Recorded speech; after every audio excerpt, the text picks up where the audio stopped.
इस वीडियो से पहले आप सभी दोस्तों के लिए कई सारी इंपॉर्टेंट वीडियो आज के डेट में अपलोड की गई है। फर्स्ट यहाँ पे आईपीओ रोल के रिलेटेड जो कन्फ्यूजन है उसके बारे में इस वीडियो में बात करी गई है। साथ साथ एसेंट माइक्रोसेल आईपीओ के अलॉटमेंट स्टेटस किस तरीके से कैसे आप लोग चेक कर सकते हैं और मेन बोर्ड आईपीओ के ग्रे मार्केट प्रीमियम ओपन होते ही आपको बेहतरीन प्रीमियम देखने को मिल रही है। साथ साथ इरेडा लिमिटेड कंपनी के बारे में इस वीडियो में बात करी गई है। सो हम लोग इस वीडियो में बात करने वाले हैं पहले दिन के समाप्ति के बाद डे 1 की subscription status DOMS Industries IPO की डे 1 की सब्सक्रिप्शन स्टेटस पहले दिन जो चौंकाने वाले आपको आते हुए डाटा देखने को मिल रही है उसके अकॉर्डिंग किस तरीके से कैसी आगे की आप लोग की रणनीति होनी चाहिए, क्या कुछ क्यूआईबी और एचएनआई के द्वारा जो पैसे लगते हुए देखने को मिला है वो किस तरीके से कैसे संकेत दे रही है, इनके बारे में भी इस वीडियो में डिटेल्स में हम लोग बात करेंगे।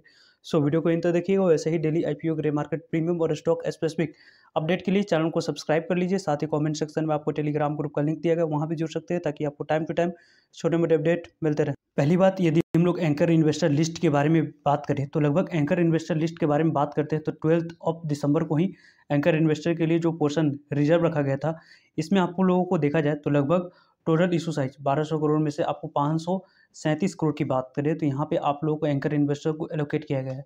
एंकर इन्वेस्टर लिस्ट इसलिए इंपॉर्टेंट होती है क्योंकि आपको जो भी एंकर इन्वेस्टर को शेयर एलोकेट किया गया है यहाँ पर 12 दिसंबर से लेकर देखा जाए तो यहाँ पे लॉक इन पीरियड टाइम होती है, यानी कि आप लोगों को 537 करोड़ के शेयर एक साथ यहाँ पे लिस्टिंग डेट को सेल नहीं कर सकते। इनकी जो लॉक इन पीरियड टाइम होती है 30 दिनों के लिए और 90 दिनों के लिए। 30 दिनों के बाद कितने इसमें से शेयर को सेल कर सकते हैं तो लगभग आपको 50%, यानी कि आप लोगों को देखा जाए तो 260 करोड़ तक के शेयर को आपको यहाँ पे देखा जाए तो 30 दिनों के बाद सेल कर सकते हैं 30 ट्रेडिंग सेशन के बाद, और 90 दिनों के बाद 50% जो रेस्ट ऑफ बची रहेगी उनको यहाँ पे सेल करने की अपॉर्चुनिटी दी जाएगी। तो ओवरऑल देख सकते हैं किस तरीके से शेयर प्राइस में स्टेबिलिटी और बड़े प्लेयर्स को कन्विक्शन हो कि इतने दिन कंपनी के शेयर प्राइस किसी भी तरीके की कोई भी गिरावट नहीं आ सकती है या कंपनी अपनी परफॉर्मेंस अच्छी रिपोर्ट करेगी। इसी कारण से इतने लॉन्ग टाइम फ्रेम के लिए इन्वेस्टमेंट कर रहे हैं। इस कारण से आप लोगों को इस तरीके की जो रूल है जो इंप्लीमेंट हुई थी और रिटेलर्स पॉइंट ऑफ व्यू से देखा जाए या इन्वेस्टमेंट पॉइंट ऑफ व्यू से तो अच्छी बात आते हुए देखने को मिला है। जिसमें यदि हम लोग बात करें तो बड़े बड़े म्यूचुअल फंड्स की बात करें तो यहाँ पे पार्टिसिपेट करते हुए देखने को मिल रहा है। एसबीआई की बात करें, फंड्स की बात करते हैं तो एसबीआई फ्लैगशिप फंड्स हो गई, यहाँ पे इनके द्वारा इन्वेस्टमेंट किया गया, देख सकते हैं आप लोगों को इनको शेयर एलोकेट किया गया। एसबीआई फ्लैगशिप कैप फंड हो गई, इक्विटी फंड्स हो गया, मल्टी एसेट फंड्स हो गया। फिर यहाँ पे देखा जाए तो आप लोगों को इंडिया अपॉर्चुनिटी इस फंड्स की बात करें, यहाँ पे आप लोगों को जो चिल्ड्रन इन्वेस्टमेंट फंड्स हो गई उसके यहाँ पे एडवांटेज फंड्स की बात करें, terms long term advantage funds हो गए, उनके द्वारा यहाँ पे एसबीआई के म्यूचुअल फंड्स के द्वारा जो शेयर है उनको एलोकेट की गई है। अशोका इंडिया इक्विटी फंड्स की बात करें या आप लोगों को फिडेलिटी फंड्स हो गई, और साथ साथ फॉरेन इंस्टीट्यूशनल फंड्स की बात करें तो गोल्डमैन सैक्स के द्वारा इस कंपनी में इन्वेस्टमेंट एंकर इन्वेस्टर के द्वारा किया गया। टोटल जो इशू साइज है एंकर इन्वेस्टर की उसमें से लगभग 5.5% शेयर इनको एलोकेट किया गया बड़े प्लेयर्स को। एचडीएफसी म्यूचुअल फंड को भी लगभग आपको 2% के आसपास यहाँ पे एलोकेट की गई है। साथ साथ एचडीएफसी ट्रस्ट कंपनी फंड्स की बात करें और साथ साथ यहाँ पे देखा जाए तो निप्पॉन लाइफ जो फंड्स है उनको यहाँ पे शेयर एलोकेट किया गया है।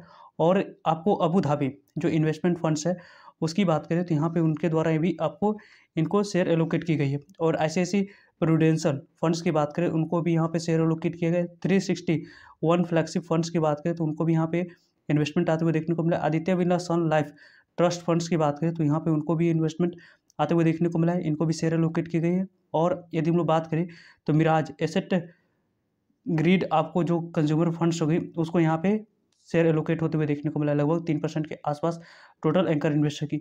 अदर हम फंड्स की बात करें तो आप लोग को देख सकते हैं यहाँ पे जो थीलम इंडिया मास्टर फंड्स हो गई, साथ साथ यहाँ पे जो कई सारे फॉरेन इंस्टीट्यूशनल फंड्स हैं उनके द्वारा भी यहाँ पे पार्टिसिपेशन देखने को मिली। ज़्यादातर देखा जाए तो आपको जो फंड्स है वो आप लोगों को यहाँ पे इंडियन फंड्स से आपको पार्टिसिपेट करते हुए देखने को मिले, जो कि आप लोग देख सकते हैं टाटा इंडिया कंज्यूमर फंड्स हो गई और मोतीलाल ओसवाल फंड्स की बात करें एसबीआई जो ऑप्टिमल इक्विटी फंड्स हो गई उनके द्वारा यहाँ पे इन्वेस्टमेंट किया गया। लगभग देख सकते हैं कितनी इक्विटी शेयर इनको लिक्विड की गई है तो 537 करोड़ की वर्थ की आपको 68,06,961 करोड़ 961 इक्विटी शेयर इनको एलोकेट किया गया 537 करोड़ की वैल्यू की।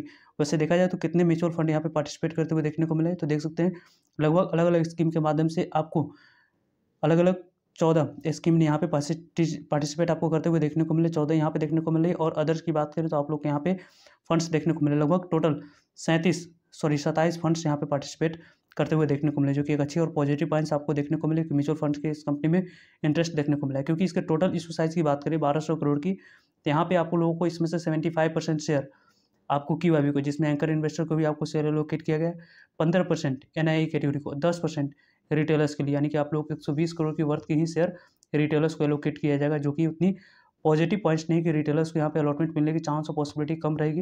वैसे ही पहले दिन के समाप्ति के बाद ऐसा भी हम लोगों ने देखा कि एंकर इन्वेस्टर को लगभग 68 lakh equity of share already allocate किया जा चुका है। कितने करोड़ की? तो आप लोगों को 537 करोड़ की 1200 करोड़ में से देखा जाए तो। वहीं यदि हम लोग QIB कैटेगरी की तरफ से देखा जाए तो QIB की तरफ से जनरली आपको तीसरे दिन आपको पैसे आते हुए देखने को मिलेगी। कल के डेट में थोड़ी सी पॉजिटिव मूव QIB के द्वारा दिखाई जाती है, तो आप लोगों को शानदार और पॉजिटिव पॉइंट्स मानी जाएगी। Overall 45 lakh equity of share offer की गई है QIB को। उसके अगेंस्ट में 2,26,000 इक्विटी ऑफ शेयर की बोली लगते हुए देखने को मिला। लगभग 19 करोड़ की यहाँ पे वर्थ की शेयर की बोली लगते हुए देखने को मिली। NII कैटेगरी की बात करें तो NII कैटेगरी में IPO लगभग 7.85 टाइम्स से IPO सब्सक्राइब होते हुए देखने को मिली है। NII कैटेगरी की बात करते हैं तो लगभग 22 लाख इक्विटी ऑफ शेयर के अगेंस्ट में आपको देखा जाए तो 7 crore 78 lakh equity of share की बोली लगते हुए देखने को मिली है।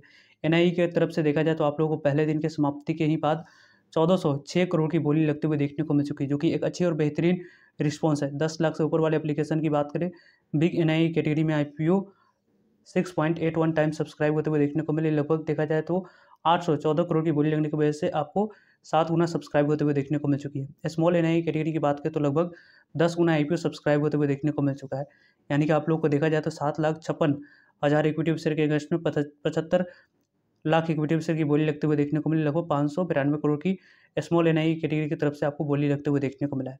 रिटेलर्स की तरफ से देखा जाए तो रिटेलर्स ने अपने कैटेगरी को सबसे ज़्यादा नंबर ऑफ टाइम्स सब्सक्राइब करते हुए देखने को मिले। इसके पीछे की वजह की बात करें तो मेन वजह है कि आप लोगों को टोटल इशू साइज की बात करें तो 1200 करोड़ में से 120 करोड़ की ही शेयर आपको इनको एलोकेट किया जाएगा रिटेलर्स को। तो इस कारण से आप लोगों को लगभग 19.5 गुना 19.64 टाइम सब्सक्राइब हो चुकी है। यानी कि मल्टीपल डीमैट अकाउंट से यदि इस IPO में अप्लाई करोगे तो ज़्यादा अलॉटमेंट मिलने की चांस ऑफ पॉसिबिलिटी। अभी तक के अकॉर्डिंग बात करें तो 2,347 करोड़ की बोली रिटेलर्स कैटेगरी की तरफ से इस IPO में लगते हुए देखने को मिल चुका है। यानी कि रिटेलर्स की तरफ से देखा जाए तो काफ़ी अच्छे और शानदार रिस्पॉन्स आपको देखने को मिल रही है।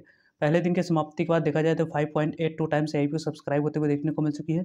लगभग देखा जाए तो 3,825 करोड़ की बोली लगने की वजह से IPO इतने 6.25 गुना IPO सब्सक्राइब होते हुए आपको देखने को मिल रही है। तो यहाँ पे जिस तरीके की आप लोगों को 6 गुना IPO सब्सक्राइब होते हुए देखने को मिली, काफ़ी अच्छे सब्सक्रिप्शन फिगर आप लोगों को अभी तक देखने को मिल चुका है। यानी कि इस IPO में देखा जाए कि आप अप्लाई करने की प्लानिंग करें तो मल्टीपल डीमैट अकाउंट से अप्लाई करने की प्लानिंग करें, ताकि आपको अलॉटमेंट मिलने की चांस और पॉसिबिलिटी बढ़ सके। हम लोगों ने ग्रे मार्केट प्रीमियम को मॉर्निंग में जो देखा था वो आपको 495 रुपये पर कारोबार कर रही थी। अभी देखा जाए तो फिर से इसके ग्रे मार्केट प्रीमियम 505 रुपीज़ पर कारोबार करी। लगभग यहाँ पे देखा जाए तो आप लोगों को लिस्टिंग प्राइस कितनी की निकल कर आ रही है, तो लगभग एक कंपनी की GMP के अकॉर्डिंग आपको लिस्टिंग गेन आपको देखा जाए तो लगभग 64% तक की लिस्टिंग गेन देती हुई देखने को मिल रही है। और एक लॉट पे देखा जाए तो लगभग आपको प्रॉफिट मिलने की चांस ऑफ पॉसिबिलिटी 9,200 की बनते हुए देखने को मिला है 15,000 की इन्वेस्टमेंट अमाउंट पे। लिस्टिंग प्राइस इस IPO की ग्रे मार्केट प्रीमियम जो रिकॉर्ड 505 पे जाते हुए देखने को मिला है, उसके अकॉर्डिंग 1295 रुपये इस कंपनी की लिस्टिंग प्राइस हो सकती है। तो इस IPO में यदि आप अप्लाई करने की प्लानिंग करें तो मल्टीपल डीमैट अकाउंट से अप्लाई करें। और आने वाले समय में IPO में अप्लाई करने के लिए यदि आपके पास डीमैट अकाउंट नहीं है तो कमेंट सेक्शन में इंडिया का top brokerage firm Zerodha option का लिंक दिया है, वहाँ से फ्री में आप डीमैट अकाउंट ओपन करवा सकते हो। आने वाले इस तरीके की बेहतरीन IPO अप्लाई करके आप अपने अलॉटमेंट चांस को बढ़ा सकते हो। मिलते हैं एक नए इन्फॉर्मेटिव वीडियो में, तब तक के लिए जय हिंद जय भारत।